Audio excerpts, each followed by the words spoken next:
بسم الله الرحمن الرحيم. يا أيها الناس اتقوا ربكم، إن زلزلة الساعة شيء عظيم، يوم ترونها تذهل كل مرضعة عما أرضعت وتضع كل ذات حمل حملها وترى الناس سكارى وما هم بسكارى ولكن عذاب الله شديد. ومن الناس من يجادل في الله بغير علم ويتبع كل شيطان مريد. كتب عليه أنه من تولاه فأنه يضله ويهديه إلى عذاب السعير.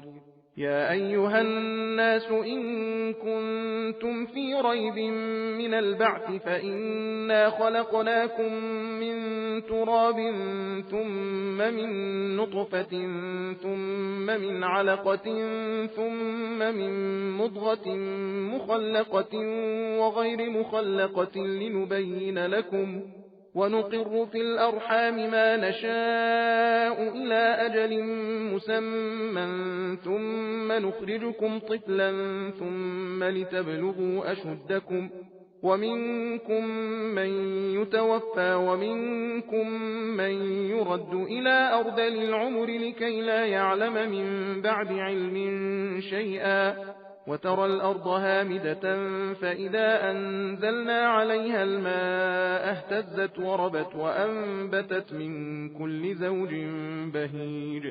ذلك بأن الله هو الحق وأنه يحيي الموتى وأنه على كل شيء قدير، وأن الساعة آتية لا ريب فيها، وأن الله يبعث من في القبور.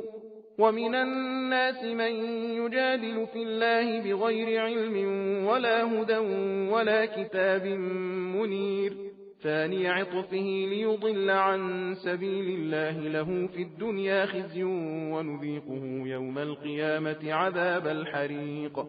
ذلك بما قدمت يداك وأن الله ليس بظلام للعبيد.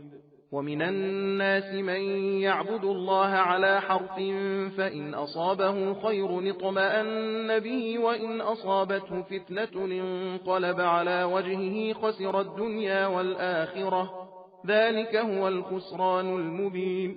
يدعو من دون الله ما لا يضره وما لا ينفعه، ذلك هو الضلال البعيد.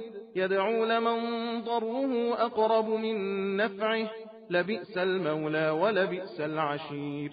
إن الله يدخل الذين آمنوا وعملوا الصالحات جنات تجري من تحتها الأنهار، إن الله يفعل ما يريد. من كان يظن أن لن ينصره الله في الدنيا والآخرة فليمدد بسبب إلى السماء ثم ليقطع فلينظر هل يذهبن كيده ما يغيظ. सबील कुरान हिदायत का रास्ता।